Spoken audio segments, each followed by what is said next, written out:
बहुत समय पहले की बात है। रामपुर नामक एक गांव में मीता नामक एक लड़की रहा करती थी। मीता एक बहुत ही मेहनती और ईमानदार लड़की थी। वह अनीता नामक एक औरत की दुकान पर लहंगा सिलने का काम करती थी। वह एक किराए के मकान पर रहती थी। मीता पढ़ाई में बड़ी होशियार थी। वह काम के साथ साथ स्कूल भी जाया करती थी। मीता की मालकिन अनीता की एक बेटी थी जिसका नाम सोहिनी था। सोहिनी एक नंबर की कामचोर थी। सारा दिन सोती रहती थी। वह कभी ठीक से पढ़ाई नहीं करती। सोहिनी, अरे ओ सोहिनी, उठ जा अब। देख, सुबह हो गई है। क्या हुआ मम्मी? क्यों सुबह सुबह डिस्टर्ब कर रही हो? सोने दो ना मुझे। 10 बज गए हैं सोहिनी, स्कूल के लिए लेट हो जाएगी, जल्दी उठ।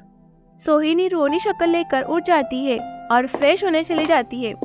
तभी वहाँ पर मीता आ जाती है और बोलती है, आंटी जी, मैंने लहंगा बनाकर रेडी कर दिया है, अब मुझे स्कूल जाना है।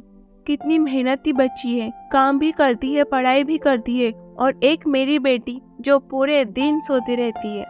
तभी वहाँ पर फ्रेश होकर सोहिनी आ जाती है। क्या हुआ मम्मी, अकेले अकेले क्या खुसफुसा रहे हो?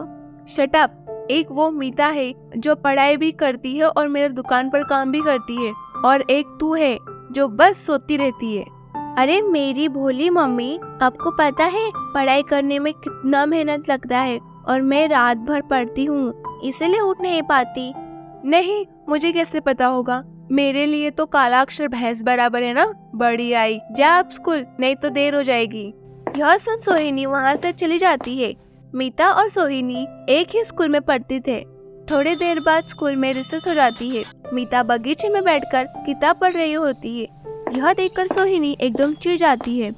मीता, क्या करेगी इतना पढ़कर? वैसे भी काम तो तुझे नौकरानी का ही करना है। चल पकड़ा पकड़ी खेलते हैं। नहीं, मुझे पढ़ाई करनी है, तुम लोग खेलो। यह सुनकर सोहिनी चिढ़कर वहाँ से चली जाती है। ऐसे ही कुछ दिन बीत गए। एक दिन स्कूल का रिजल्ट आया। अनीता आंटी, ये देखो मेरा रिजल्ट, मैंने पूरे स्कूल में टॉप किया है। अरे वाह, शाबाश बिटिया, ऐसे ही खूब पढ़ो और जिंदगी में आगे बढ़ो। उसके बाद मीता वहाँ से चली जाती है। थोड़ी देर बाद सोहिनी भी रिजल्ट लेकर अपनी माँ के पास आती है। रिजल्ट देखकर अनीता बहुत ही ज्यादा गुस्सा हो जाती है।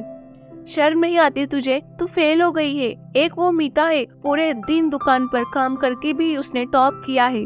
कल तू बड़ा कह रही थी, तू सारी रात पढ़ती रहती है, यही है तेरी पढ़ाई? मम्मी, मैं सच में पढ़ाई करती हूँ। अब अच्छे मार्क्स नहीं आए तो इसमें मेरी क्या गलती है? अब झूठ बोलना बंद कर, मुझे गुस्सा मत दिला। आज से तेरे सारे खर्च बंद। मीता की तरह काम करके अपना खर्च निकाल, मैं तुझे एक पैसा भी नहीं दूंगी।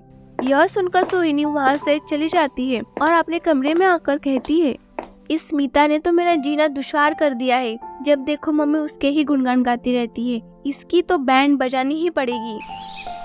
एक दिन अनीता काम से बाहर जा रही होती है। वो मीता के पास आकर कहती है, मीता, तुम दुकान पर ही रहना, मुझे कुछ जरूरी काम है, मैं शाम तक आ जाऊंगी। थोड़ी देर बाद मीता काम खत्म कर लेती है और खाना खाने अपने घर चली जाती है। तभी अचानक छुपके से वहाँ सोहिनी आ जाती है। सोहिनी दुकान में छुपके से क्यों आई? उसने क्या किया होगा? यहाँ जानने के लिए पार्ट 2 जरूर देखें।